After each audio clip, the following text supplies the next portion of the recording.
Good evening, Catalina. Before we start, could you just give us a quick idea on who you are? My name is Catalina. I am South American, born and raised in Colombia.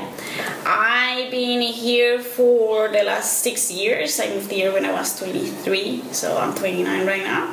I basically moved to China because I wanted to see what China was, why people were talking about China so much, but actually were not able to give good conclusions, so that's why I moved to China.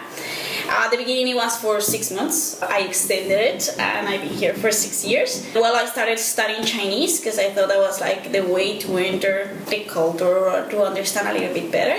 And then I found a job and I stayed. What is a real passion of yours? Well, I'm a very curious person, and I think that's what actually brought me here. I was raised inside an international school, so that opened me different doors and showed me how people will behave in different places, and I really developed that passion for seeing how other people behave, how societies move. I made traveling part of my life, so I like to travel, like to see different things, take pictures of how people live. Just sometimes in Beijing, one of my favorite things to do is just to go outside and see what people are doing. I really like to see how different variables interact. That's why I also ended up in business, because I like the interaction mainly.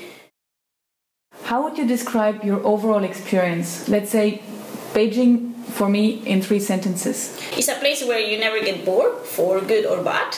You have good days and you have bad days, and very often you feel that you need to get out of here, but then you just calm down, and the next day you actually realize why you like to live here. You don't have private space, there are so many people, so everywhere. And Chinese are more used to share absolutely everything. I would say it's a place of contrast, and a contrast in the way of how people used to live and how they live right now, how the city was even 6 years ago and how the city is nowadays. Sometimes it's difficult to actually get to remember what it was next to your house a year ago, because it has been just totally destroyed and refurbished or rebuilt in something totally different, new. The movement of the city itself is pretty high. What would you say when you arrived was the thing that struck you most? Well, definitely the volume of people. You walk anywhere and you are surrounded by hundreds and hundreds of people.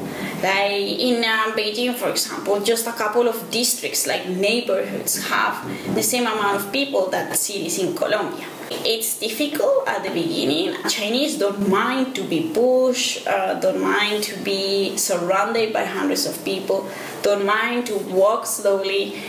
Those are things that they were raised surrounded by. There is a particular smell of the city. It smells a lot of different types of foods that we don't eat and that are constantly cooked basically on the street. Certain behaviors of different persons on the streets, things that you will never do at home. The spitting, people just spit on the streets no matter where they are.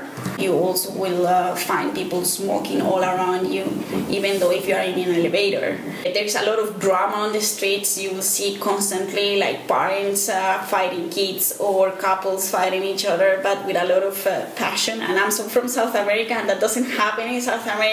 You see very often the girls hitting their boyfriends with their purses. It's really shocking at the beginning. Then you learn to live with it, and then you're yeah. So what was your strategy to deal with this culture shock experience? Well, I would say you have to be pretty flexible.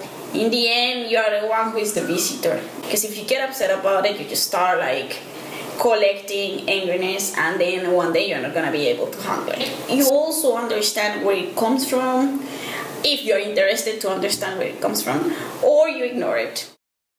What would you say is what you like least about Beijing? I would like people to be a little bit more conscious of the other people they have around them. What is it that you like best?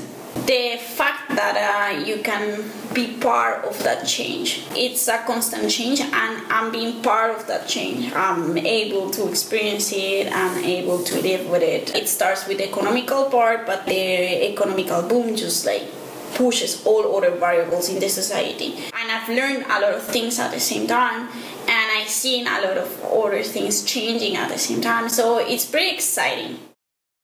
Are there any times when you miss your home? Yeah, I do miss my home. Like, I miss the food is pretty different. Chinese food is good. There are dishes that I really like, and they are totally different as any other Chinese dishes you find around the world. And probably the day I move out, I will miss those dishes. But I wouldn't be able to eat Chinese food every day. I miss the blue skies, I have to admit it. It's difficult to deal with the pollution level in China. I miss being familiar with certain things. Sometimes in China you are very lost. For example, try to get fixed your water heater. It could take you 1 week, 2 weeks until the guy is ready to come to your house, because apparently there is just one guy ready at the whole call service center. He has 100,000 things to do that are more important. You have to call every day until he manages to get to your house at some point.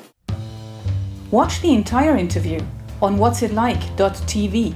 Our interviewee shares personal experience about all aspects of living abroad.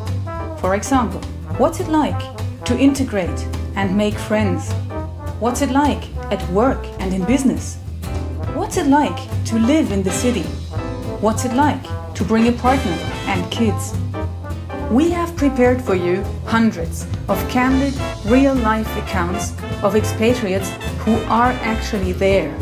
It is almost as if you call them directly. See you on whatsitlike.tv and get all your answers before you move.